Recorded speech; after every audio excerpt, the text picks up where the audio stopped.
Good afternoon. Hi, I'm Mike Haggerty, and I'm with Mike Clayton. And man, we've got a super guest with us today. So excited to have Tony Ersland with us. Tony, it's a super pleasure to have you joining our Heads Up podcast. And thanks for jumping on with us today, brother.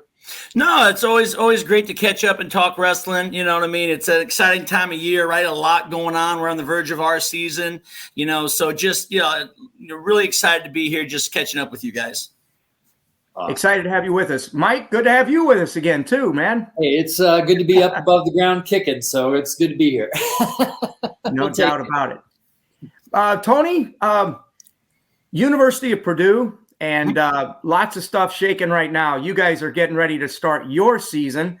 Why don't we talk just a little bit about what's happening in your neck of the woods and how things are rolling out for Purdue and the Big Ten? Yeah, really excited. Tomorrow night, wrestle-offs, right? So kind of first sneak peek for the public to view the team. So that will be in Holloway Gym, open, again, to the public, free of admission. So that's just kind of almost a milestone, right? After last year with so many crowds being gone, and not allowed in the building, I'm just really looking forward to having those people back to see this team and everybody that we have returning. With COVID and the clock extension, I graduated 3, but I had 2 out of my 3 to decide to return, and they should have a big impact on this team. And so, again, it's kind of a really special year that I've got a guy who's been with me for 6 years. Devin Schroeder, 2-time Big Ten runner-up, 6 years with the squad. And he informed me, actually, this fall that he's got the second longest tenure at Purdue behind me. Longer than my coaches, Coach Shop, Coach Soufflon or Vega. He's like, Coach, I'm number 2 on tenure here. So that's awesome. It's special. And, when you have guys who come back like that for another year when they didn't have to be here, both Max Lyon and Devin, they have degrees. Well, Devin's an engineer, and Max Lyon got an MBA. So, man, they're choosing to come back for the love of the sport and the love of the team. They want to be back as much for the guys and that experience as they do their own personal goals, which are pretty large. So, Coach, that sounds like culture. That everything that I haven't had a chance to work with you a lot personally, but everything that I've seen, everything I've heard people say, this is a guy that's going to come in. He's going to build a culture. He's going to make sure that culture is more important than any individual. That's what it sounds like you're doing, and it's what it sounds like is paying off. Could you talk a little bit more about that? Yeah, no. You said it. It's kind of a buzzword, right? Like, culture is important, and we know that a lot of people use it. But truly, to me, that it starts and ends there as you build a team, because I tell the guys, if I've got to lead every second of the day, we're in trouble. I'm not there at night when they're sitting around the campfire with each other talking about their goals. They've got to, be in that together. And so we talk a lot about that, about, this is their team and they're responsible for it and they need to take ownership and leadership in it. And it's culture. You chose the right word. So we work very hard at that, and we work on, leadership within that culture. So as guys get older, they can take the reins and have control of what this team's going to be, and you've got to have your best guys, in my opinion, exemplify that, right? You can't have the most talented kid be the most undisciplined, because he'll pull your margins with him. You know what I mean? So you want those guys that are having real success and are going to be in a position to influence people, your best guys, those culture guys, those disciplined guys. So that's really how we view that and how it kind of affects our team, I guess. Yeah. Are there just like a set of core values that are stated, right? Is that like, some people say, hey, we always fall back on our mission statement, or we fall back on the 3 core values of our program. Is there something like that you guys really focus on? Yeah, it's not like I would just list like 1 through 10 in those, right? But it starts and ends with the work we're going to put in towards our sports, the expectations that we have for our guys, how we're going to live our lives, both in the room and outside of the room, right? And then how we're going to support each other as teammates. Like, those are kind of the 3 things that we really focus on, is what the lifestyle is going to be in and out, what the work involved, is going to be, and then how we're going to support each other, through the ups and downs, right? Everybody on this or listening probably has experience knowing it's a tough sport. And so, there's going to be ups and there's going to be downs, and we've got to be there for each other to support people in the right way. That's awesome. Tony, you mentioned something too early, and I'd like to go back to that about the fan base moving forward. And of course, we've seen it with USA Wrestling, and now fans are allowed in certain situations, depending upon community standards, et cetera. But what's that going to mean to your program in regards to having people in the stands again? How does that play into your program? And talking about building the culture, that obviously has to play a part in this. Yeah, just like you try to connect your team, you try to do the same thing with your fan base. You want them connected to your program and what's going on. And I think now we're in a position to have that again. Last week we had Parents Weekend here, so we had open practice, and boy, we had everybody showed up for practice, and then they went to the football game and tailgated after. And again, I'll use milestone kind of as a word after the last 2 years, because there was a class of kids that I recruited where they never got to meet in person with us. They didn't get to do a campus visit because COVID, remember, for over a year, we had a dead period. Yeah. So even though I had seen these parents on Zoom, I had never met them face to face. So that truly was an interesting experience last week, where you're shaking hands, introducing yourself again to parents. And these kids have been on my campus since late August. So, that while you can talk on Zoom like this, right, like those personal interactions and getting a feel for everybody, is important to me, and so now we're going to have that again. And I think that's going to be an awesome thing for our fans to be in, see these kids, know what's going on in the program, and experience those kinds of things with it. What's the COVID culture right now like in your area? What will they require? Will they say masks? What kind of requirements will they have? Yep. So when you're in the building, it's masks, right? But when you're in practice, no more masks or small group instruction, kind of the things that we had gotten used to last year. A huge percentage of our athletic student body and department here at Purdue is vaccinated. And so that loosens things quite a bit. Meaning I'm not in a testing pool. Those contact tracing issues, are not as severe or as lengthy. So we've been in a much better place this fall so far, not having guys miss time due to tracing or anything like that. So, still a few protocols in place, but by and large, vastly different than what it was last year. That's really nice. Yep. Tony, I have a quick question on kind of a follow-up to that. I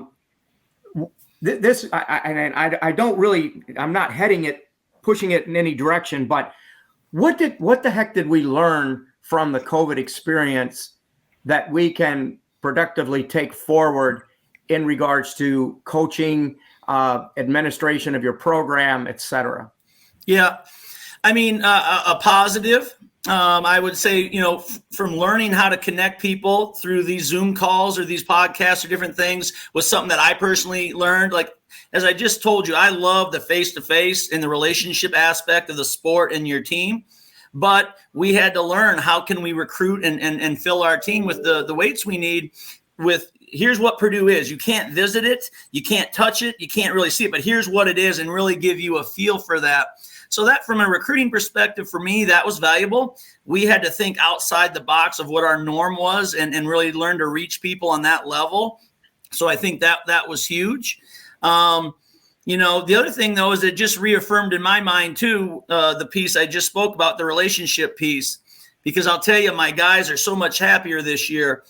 It was a win last year in that we got to compete, right? Like that was a win. We got to the national championships, and we got an opportunity to achieve some goals and some dreams for kids. But man, they couldn't be with each other. They were isolated. You had to stay in your bubble, even from family. A lot of these kids couldn't go home over Christmas or whatever. And so there was a huge sacrifice, and it took the culture part that you're talking out a little bit, because we couldn't get together around that campfire or go do some activities that we normally do. And I thought that hurt us. So that just reaffirmed in my mind too, how important that really is when I see how tight my guys are this year, and that they're so happy to be back, in the trenches, but, being able to work with each other. So those two things immediately come to mind for me, both good and bad. Mm-hmm. You put so much of an emphasis on the quality of the people that you're coaching, the academic side. You were all academic Big Ten. You 3 times, right? Like this is an important piece of the puzzle for you. How much of COVID was about not not having COVID affect you as much as maybe right? It wasn't that we were necessarily achieving a lot. It was that we were trying to lose less than the other guys. Yeah. And with your recruiting background, were you just able to pivot, right? You've had such success before COVID. Did you feel like, hey, we know recruiting, so we're going to pivot easier on this? I'm throwing a lot at you. Yeah, no. Well, the ability to pivot and change, I think, that's something I've never tried to lock myself in. So I do try to stay, hey, the goals never change, but the path there, even in training, right, for our kids can change in a heartbeat, right? An injury, an illness or whatever, the path we're going to take to get to the goal can always change in a heartbeat, in one match or from moment to moment. So I've always felt comfortable, like, okay, we got to adjust, we got to change. So that part was fine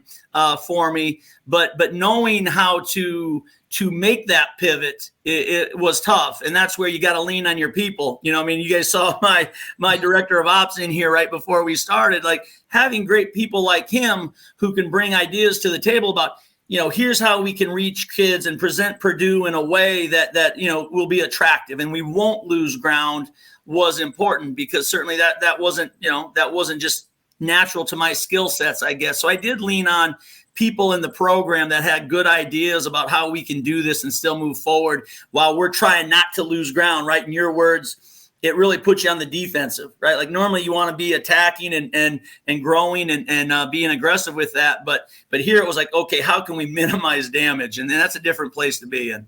Huh. Tony, one of the things that we usually ask our guests on the show is, in some way, is what's been their pathway to where they are today and their coaching background. Mm-hmm. I know that you've had several different stops along the way to land at Purdue, but if somebody didn't know you well, what would you say your pathway has been, and maybe some of those turns and U-turns along the way that have brought you to where you're at Purdue? Yeah. Well, I grew up in north central Iowa, small town Humboldt, wrestling rich tradition there in Humboldt, right? Kevin Dresser at Iowa State is there as well. We're going to get together December 19th. I'll give my plug. We're going to wrestle Purdue, Iowa State in Humboldt's gym. December 19th on neutral ground. That should be a heck of an event. I think they've gotten 10,000 ticket requests for a gym that doesn't hold 2,000 people. So wow. That's going to be wild. But I grew up in that hotbed where wrestling was really appreciated, and that kind of gave me the stoked my fire for the sport, I guess. Continued at Iowa, being around Coach Gable and everybody who was in that program, and watching them operate at such a high level, knowing what it took to have success.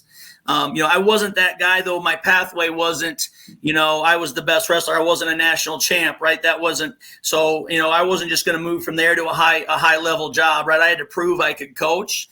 And I knew that, like I embraced it. Like I wanted to coach. I didn't want to be a wrestler who stayed in the sport. I wanted to coach. And that was kind of my profession and my goal. So I just went about trying to go places where I could learn, and Tom Borelli at Central was my first coaching job, and still have tremendous respect for Tom and how he runs his program. Just the day-to-day, the business of college wrestling. I feel like that's where I learned the business. Like you're around Coach Gable and all those guys at Iowa, you understand how to train and how to peak and what that looks like, in my opinion, right?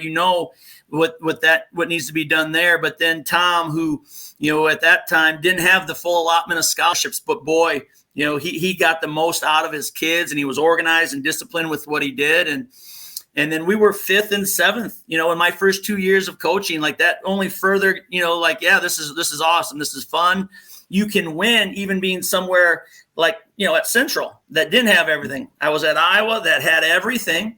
And then I was at Central where we had to really learn, how to coach and get the most out of your resources, and was able to do that. So that just really cemented me as far as my coaching path and knowing that's what I wanted to do.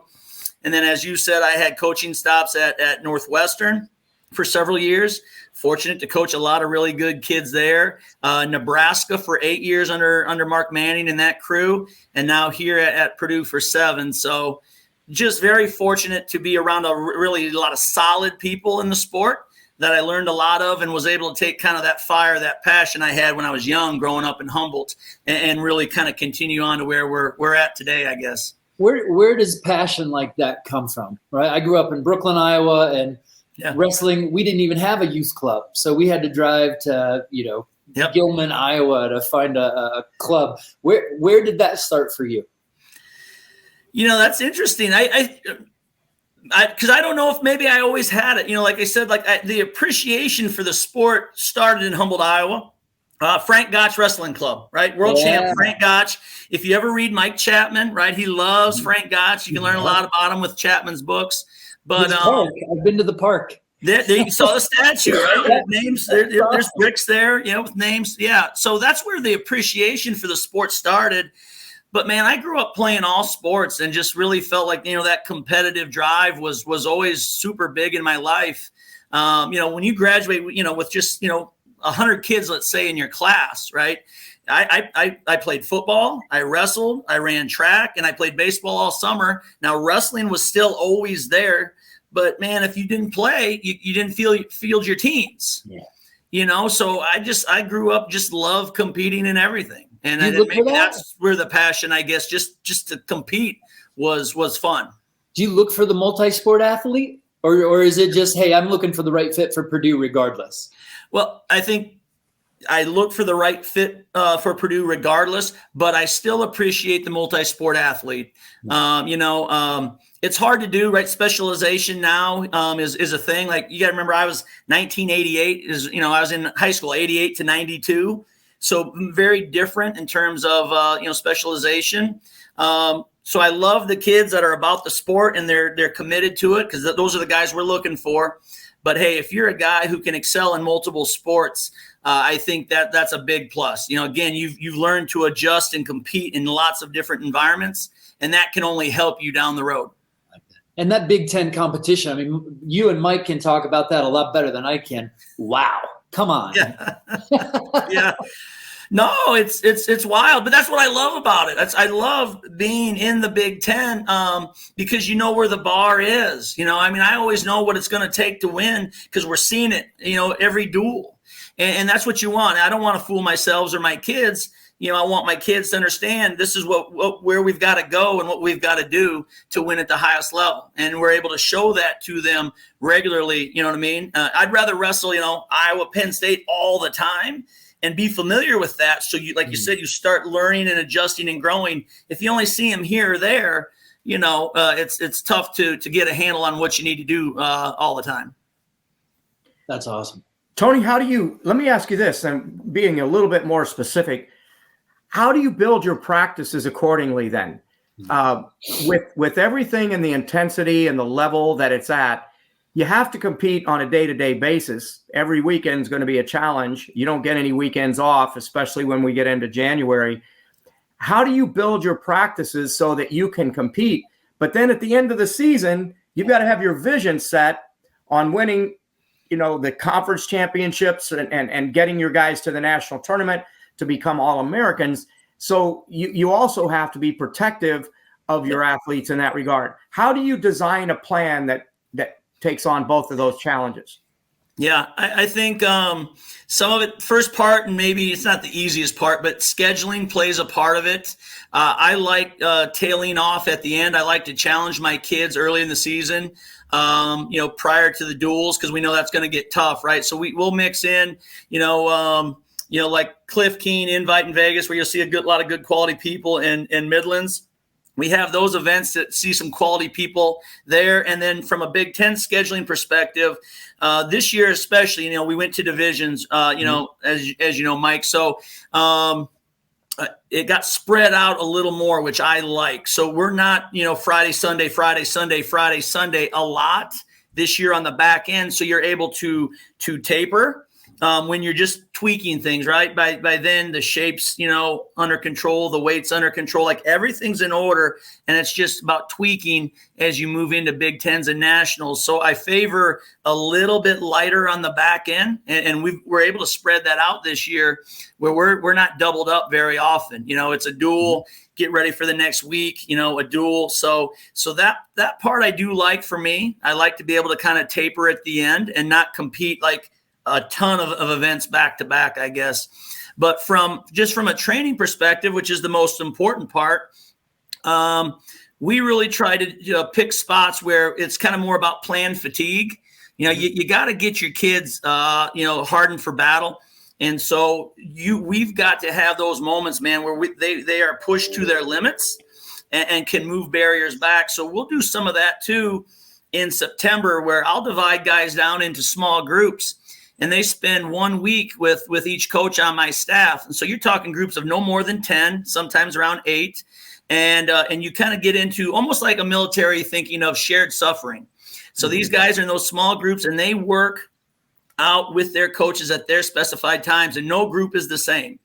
So you could be in the wrestling room, you could be out doing miles, on the road, you could be running hills, you could be doing buddy carries or stadium stairs, you could be in the pool. We could throw you in the pool and swimming miles. And so we do some plan fatigue things that I really think our guys enjoy, because they suffer together and they feel like when they come out of that, hey man, I can work hard. I can do anything. What comes after that in terms of challenges, they feel capable of meeting those challenges. They feel confident that they can. And I think that's been good for our program. And we'll do that again throughout the season, right? Like, you pick and choose your spots where you can really jump levels or make a gain in terms of your shape, maybe your mentality and those things. You can't do it all at the beginning and be stale at the end. I do think peaking's a real thing. So you got to pick and choose your spots, knowing your end date's 3rd week in March. Perfect. Quick question again, and it sort of follows in that same line. The Big Ten is known for having some really, and putting it in a mild term, probably some powerful personalities as coaches. That would be understatement of the year, but go ahead. Mike has a way of doing that. I have to work with these guys on a daily basis. So, as you know, Tony. But my question is that where do you look at and how do you approach looking at the value of what you have to bring in protecting your program to the consensus of the group to grow the sport and make the Big Ten Conference what it is and continue to be moving forward? How do you balance those issues? And I know that this might be a time too. I know, Tony, you also serve on a pretty powerful committee with the NCAA. All of those things, I know you're looking out for the good of wrestling across the board. But at the same time, you also have to say, I've got vested interest in the university at Purdue. So how does that play out? So you asked for me the $20 million question right now, because that's a tough balance. Like, really, to try to do what's best for wrestling, which is kind of when you serve on some of these national committees, right, is kind of what you're charged with. Like, you need to think about everybody, not just Purdue and not just the Big Ten, which, is the toughest conference and probably has the most resources. Okay. So truly that balancing act, Mike, I wish I had a great answer. It's just very tough. All I can do is give the guys the information that's coming down the road nationally, whether it's from the Coaches Association or the NCAA, and then see what their opinions are and how they want to respond. And then we try to go from there. But at the same time, like you said, there's some strong personalities, and we've won the national title a lot, and that's how, we get paid to win, right? I mean, still at this level. So that's the very tough part, is balancing that back and forth, because they don't always go hand in hand. I wish every decision was, hey, this is good for wrestling. This is good for Bloomsburg. This is good for Clarion. This is good for, some of these, mid-majors or whatever. And it's good for the Big Ten. You always wish that was the case. Not always the case. And so then we've got to try to find, the middle ground that can work. I will say, though, that we've got, even though we've got these strong personalities, as you said, got a lot of smart guys. who do want what's best for wrestling. I will say that it's just sometimes there's a lot of debate and then going around and around before we know where we want to land with stuff. So it's tough. I didn't really answer your question, but that's a hard one, Mike. I agree. I knew that would be a difficult question to answer because I don't know that there really is a total answer to that question. Yeah. But I just wanted to hear your take on that. Do you mind if I jump in? How much is your background? Mike, you asked him about like the process to get here. You've got a degree in psychology and a degree in administration. Yep. So how important are the educational benefits that you've had? Or those? Yep. I was a poli-sci major and people are like, what, how does that get into coaching? Well, it's relationship building, right? You understand this probably better than anybody with the committees you serve on, those relationships you've built, the business side of how you build your program. I'm sorry, I'll let you talk. No, I think those are why I chose the degrees I did, right? I mean, like psychology, it comes into play every day. When you deal with your athletes, you've got to know what they need.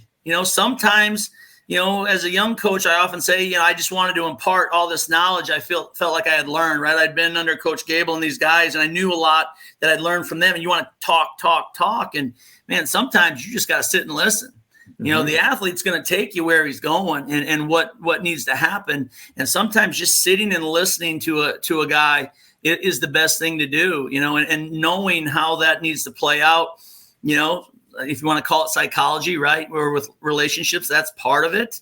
And then clearly, as anymore, fundraising, RTCs, all of these things that the business side of managing budgets is really big. And so that's why I chose the degrees that I did, because again, going back to earlier, I knew I wanted to be a coach and I needed skill sets that would help me coach. So that's kind of why I went down that road. And I felt like, it served me well. But again, it's hard because, wrestling, took a bit of a hit during COVID, right? Like numbers were down. I'm really happy we're rebounding now. But how do we, again, serve wrestling and still, make sure that the Big Ten, which I'm a part of, right? And that's where we compete, still, gets everything they need to. That's always the balance. But again, we have great coaches, smart coaches who, are looking out for the best, and they're pretty creative, honestly, in what can be done to help the sport. Tony, you're about as global of a coach as I know. I mean that sincerely in a positive way, that you do manage your program. You've put some really good teams together over the last several years at Purdue. You're also serving on the national committees, very well respected in the coaching circles. One of the things that's been this is a more specific question, something that's been on the table for quite some time, but has never really come to fruition, is the direction of the national duels and how it fits into the circles of what we already have at fantastic championships at the NCAAs. What's the latest? What's taking place right now? There's a lot of speculation, but what's the word? I think from a national duels perspective, at the Division I levels, it's still a bit stalled because we're trying to get everybody on the same page, and that has proved to be difficult, right? I mean, and everybody. I think there's a majority, consensus that they'd love to see it, but the crux of the problem again is the most powerful programs, you have to have them in the room, right, to draw. Mm-hmm. And if you don't, and there's, even one or two, let's say, what's the event like? And that causes hesitation and being able to move forward maybe in the way some people want to. So that's why I feel like, it's still there and there's positive feeling towards it. But how do we get over some of the last few hurdles to really make this happen, I think is important. Gotcha. So in your estimation, you say it's still on the table, not to put you on the spot, but do you see this in your headlights moving forward as something that is doable? Do we have to roll the dice and operate it outside of the NCAAs? I mean, what are your thoughts? I do. I think going outside of the NCAAs could be the way to do it right now. You know what I mean? I think that could be the best path forward. Should we be talking about a Wrestling USA Wrestling Duels? Right. Duels? There you go. I'll talk with Pete Isaias, and we'll just throw another event on top throw of it. another event at Pete. I'm sure he'd appreciate it. He's not He'll working love very me. hard. He'll love me. Yeah, Here's another national championship event for you. Get going. You go explain that Tony Ersland and you and me were sitting around on a podcast talking about this. We brainstormed this and throw this in Pete's lap and see where that goes. Yeah, there you go. He'd never take my phone calls again. But I do think if there's a group that wants to take it on, they could do that. I think it's a viable event that would draw if done right. Especially if people take the time to reach out to the right people, and let's get some people in the building. You know what I mean? The right people in the building so that it can help grow the event quickly, because there is some risk there. And, it used to be run by the Coaches Association, and I know they've got so much going on right now. I mean, if you think about everything, that they've had just going on with women's programs starting and saving wrestling on different fronts, whether it was at Stanford, Fresno, or where else, I think, there's just so much going at them. I don't know that's what they need to be doing. You know what I mean? So I think if there was a group, it can work, and I'm one of the ones that believe that. You may get different opinions from different guys, but I still think that's a great event that can draw and could still be viable for wrestling. I may still call Pete. There you go. Your idea. At this point, I'll take the heat for it. Leave Tony and I out of that conversation. Because Pete will just say yes or no. So and then I can salute the flag and move. So, but right. This is really cool. Talking about maybe not balance, when you talk about having a family, having a professional career and being successful, right? There's a lot of people who are extremely successful that don't have balance in life, but they find a harmony, right? Mm-hmm. Their family supports them. I mean, for Gable, everybody, right? The family was on the team bus, right? Yeah. Right? The kids were running around, hanging out with what? Yep. How does your experience at Iowa create that family bond, and how important is that? It's priorities, right? It's what you value, you fight for, and you'll make time for. And I have twin boys and my wife, Carolyn, who we were dating since high school. And we went back, it's like 31 years now, I think. It's wild. So it's a priority. And so, we fight for that and find time for that. I won't lie. It's hard, right? It's hard. Sometimes it still gets me in trouble. I'll give you a story this weekend. I have one son who swims, a very active club swimmer, and I'm at a swim meet on Sunday on a day off, and I had Super 32 up on my phone, right, propped between my legs, and I'd look up and I'd watch the 200-meter freestyle, and then the 400-meter IM, and then my head would go right back down. So I'm pretty sure that all of my wife's swim friends thought I was a very unfriendly guy. You know what I mean? But it's Super 32 and we're recruiting and so it was important. So you try to balance when you can, and make time and do things. But tough. You just got to make sure you keep that a priority, right? I tell my guys with NIL, so this is a little detour, I guess, but it in my mind ties together. With this name, image, likeness stuff now, you still got to keep the main thing, right? There are going to be some cool opportunities for kids out there, but that's great. But you came to get a degree, at least at Purdue. You came to get a degree, and you came, to win national championships, win wrestling matches, do those things. Keep those things the priorities, and then you'll have opportunity with name, image, and likeness. And I view it the same thing for me, right? It's keep the main thing. And my family's first, and then this wrestling team, right? It's 1A and 1B in our lives. You know what I mean? That's how it's got to be. It's so that's what I try to do is you just keep the main thing, I guess. Am I hearing that the main thing seems to be the process of your education, the process of working to be a national champion, the process of becoming a better human? Is it right? You tweak, you pivot, you figure out what that looks like for each individual, for each team. I love what I'm hearing here. There's a lot behind what you're saying. Yeah, I don't. I guess I don't land on.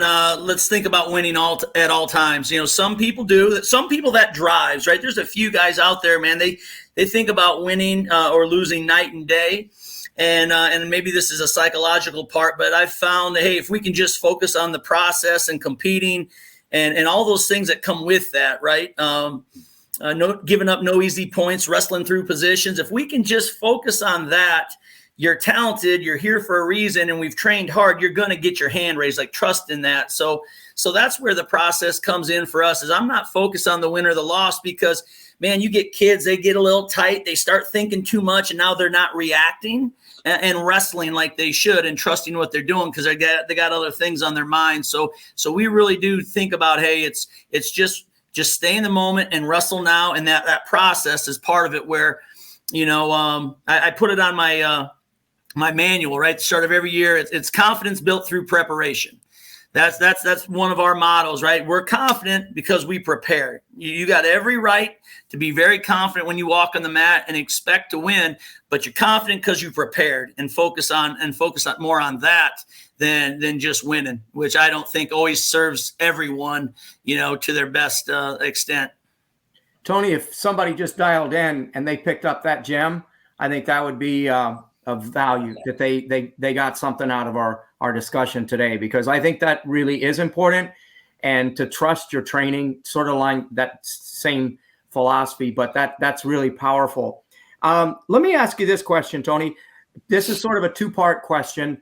What do you see as your ability, and where do you lean in when you need to recover yourself personally, and how do you approach recovery with your athletes as well? Yep. So recovery, in my opinion, is just as important as the hard training we do. I think our sport, especially me, growing up in Iowa, and then even, University of Iowa, where we were known to train very hard, it just becomes about hard work and the grind. And you folks, hey, I'm just going to outwork everybody, and it's going to happen. But that recovery has become, the older you get, the more you think, okay, we've got to be fresh. We got to keep guys excited about what they're doing and not let them get stale. So that recovery becomes key. And recovery takes place in a few different ways. Us getting our guys down in the cold tubs, afterwards, getting the Theraguns or the Normatec pants, that's a form of recovery you take care of after practice. Nutrition is recovery, right? Don't tear your body down going eating crappy foods after you just worked your tail off. Sleep is training. I can't tell you how much I tell my athletes, sleep is training. Mm-hmm. Easy for young guys to stay up playing their Xbox or whatever late at night after they train their tail off, and then they're getting up at 6 a.m. to weight train or drill or whatever we're doing, and then you run your body down and you lose a percentage of your performance there. So just thinking about recovery on that level, which is immediate, and then picking and choosing your spots for downtime, which is actually very challenging, right? In our sport, like you could train for something at all times, getting ready for USA Wrestling Championships in April, right? We got U20s and U23s in the Open, and then you got world teams.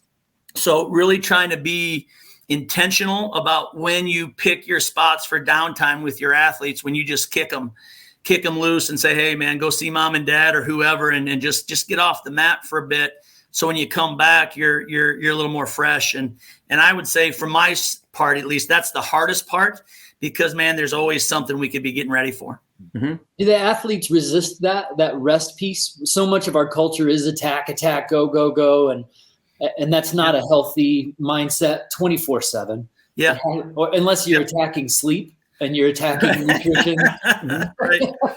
Yeah, I think, it requires maturity, right? Like I kind of look for maturity in kids too. Like, you're looking first at, they got the technical ability to want to compete at this level in the Big Ten. Do they have the drive, right? Like, do they have the drive for the sport, the passion for the sport, that they're going to survive those really hard times that inevitably come? It takes passion for your sport to get through that. But then you're looking to it like, is he mature enough to understand that here's a plan and we've got to sacrifice some things? That takes maturity, right? To not stay up when your friends get to go out to a party and you got to go home and go to bed. Like, I got to delay my gratification until, say, March or April, when I do get my seasons over and I can go out a little bit. That takes maturity. So I do like kids who have that mature outlook, and I think that more than ever maybe is part of what we look for. Cause I know, hey, he's got a level head. He's going to be on the same page as us. He's not going to fight us to use your words, you know what I mean? Where, he's going to be there already with how we're thinking about this. Nice. Tony, what's something that you didn't see when you were younger as a coach, but that was something that sort of did not show up on the radar, that has been one of those things that's been really tough? I mean, obviously COVID and things, but as far as like from the coaching side of things, what was something that maybe has been more difficult and harder to deal with than what you would have ever assumed? I mean, again, we're sending these messages out to coaches for the most part. So what are some of those surprises, or a surprise or two, that you've had to deal with that was pretty tough for you? Ag always asks the toughest questions too, by the way. I know, because the reason I'm asking Tony is because I know Tony can handle them, and he's knocked them out of the park. So I would say, and this is not a really recent thing, but it's been over the years kind of popping up where I felt like we had to adjust. I think when I was younger, at least for me too, and a lot of my peers, when coaches told you things, you just did them. There wasn't the question. You didn't have to have the why. The coach didn't have to say, hey, do this, and then here's why we're going to do it. I think you have to have that why following, here's what we're going to do, and here's why. And it needs to be a well thought out why. You know what I mean? It can't just be just because, or just shut your mouth and do it.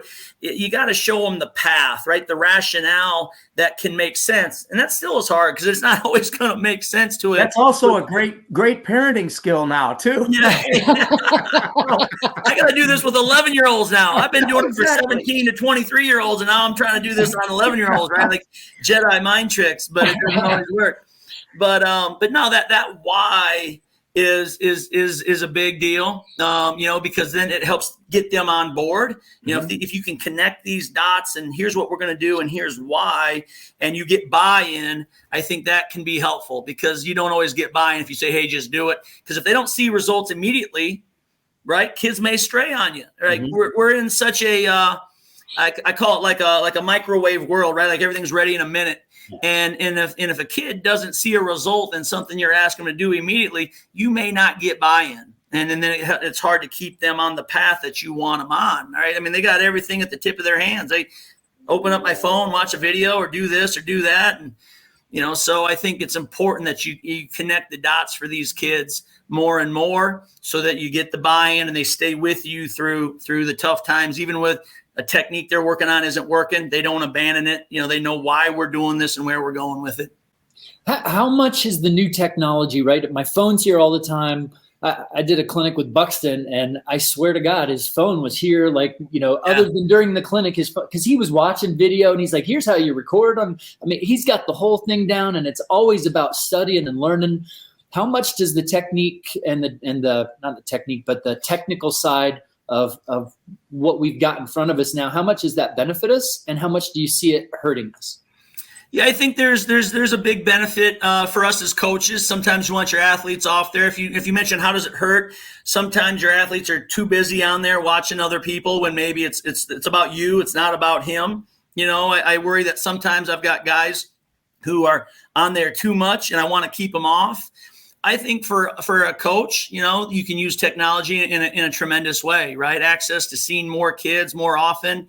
I actually try to use it in a tangible way where we'll chart points scored per period all the way through a season. I'll give you one example where I can show kids scoring differential in the first period, in the second period, in the third period. So at the end of the year, if I'm trying to convince a kid like we're not in shape, and I can show him that he's getting outscored severely in the third, I can say, hey, look, this is where we're getting beat. You're good in the first and the second, but we're really tailing off in the third. That's a tangible way I can show him, listen, we got to be in better shape so we hold up. And if you change this scoring differential, hey, we got success. And then again, you get buy-in and kids can make adjustments. So I think in that way, technology can be a great thing. So you're feeding them the success that they're looking for in maybe smaller amounts until the bigger amounts can hit, and you're using all these resources. Yep. I think it's like having blinders on, right? As a horse, like you only want them to see, what's important. You open your field up too big and you're seeing everything, and you got confused because, it's kind of like, jack of all trades, master of none, and then at the same time, if your focus is this narrow, you don't see big picture about what else needs to happen. So it's finding that right way to frame stuff, in my opinion, for guys, so they stay focused on what's important. Is that an art or a science? A bit of both, right? Because I'm using technology, right? I'd say that's science and that's data driven, but knowing when and how to present it can be a bit of timing, can be everything. So probably a bit of both. I think that question came from the opening statement of the Bronze Clinic, right? I'm not kidding. I'm going to use all of this as nuggets when we redo our Bronze. So no, that was good. We'll get you like a payment per episode. Now there you go. Tony, what's the forecast for wrestling? Yeah, that's a tough one. I know, because what's it look like in your mind moving forward? I mean, yeah. I'm pretty pumped. I'm pretty optimistic about how we're coming out of COVID. It would have been a very loaded question if you asked me that several months ago when we were just starting to kind of move back towards something more normal. Where we'd seen a dip in participation, right, for obvious reasons with COVID in wrestling on a national level. But now, man, I think I'm pretty optimistic. I see a nice rebound coming. There's some good things that came out of COVID. We're going to have to regulate them, like these Rockfin cards or other cards, right? Any other card that anybody does. Were something fun, but how and when do you use them, within a wrestling season? And those things, I think, all have to be kind of discussed and looked at. But man, women's programs starting, I think there's a lot to be really hopeful and excited about for the sport. Anything else you'd like to add, Tony? Tell us something exciting about yourself. What's happening with Tony? We got any trips planned? I mean, you're always buzzing here and there. So what's up? No, I mean, listen, I'm excited. Like, my kids are at that age where they're competing all the time, and I love that. Like, that's honestly, the wrestling's always been a passion. That's, for the last 24 years as a coach, that's been my life, and I love that. But man, my boys are 11, twin boys, and they're running and gunning all the time, and that keeps life fun and interesting. So that's what's going on with me outside of the wrestling room. In it, we got enough stuff to keep us busy as well. It sounds like it. Mike, you mentioned earlier before we jumped on that there were a few things happening around the USA wrestling world, as there always is. What can you fill us in on? Oh my gosh, we've got U23 Worlds are going on. We've got a bunch of big events at that level. And we've also got preseason nationals this weekend, the Battle of the Bells coming up. So there's a lot of big national level events. And it's so nice to see a lot of those USA Wrestling state level events that are starting up again. Our states are able to have these events. So we just, get out and support your state level events, your local events. And certainly if you want to come out and hit those big national events, I know from the Coach Ed side, we're going to try to put more and more marketing information about our Coach Ed resources, QR codes, so you can, catch the Heads Up podcast and just click it when you get to those events. So hold me to my feet to the fire and make sure that I get those out there. If you don't see them, make sure that I'm doing my job. So, well, Tony, I think I can speak for all the folks that have joined in today and have a chance to watch this, that we certainly appreciate you taking the time to jump on with us. I know it's a very, very busy time. I almost hesitated to even ask because I know what's being demanded of you at this point, but we got you up early enough to avoid the other meetings, and there you go. Appreciate everything that you've been doing for not only Purdue wrestling, but for wrestling across the country. Thank you. Yeah, Thank you, guys. It was a pleasure. You bet. Your contributions to USA Wrestling, the athletes that you've helped prepare, and the coaches that you've helped influence, those are the kind of things that we want to keep doing more. I need to do a better job of asking for favors, and so now you're in trouble. Hey, a lot of fun. Enjoy it. Never hesitate to reach out. Thank you. Well, again, thanks, Mike. Thanks for joining again too, and we'll certainly be crossing paths here soon, I'm sure. So thanks for all of our coaches and everybody else for joining another version of our Heads Up podcast, and we'll be back next time. Until then, take care.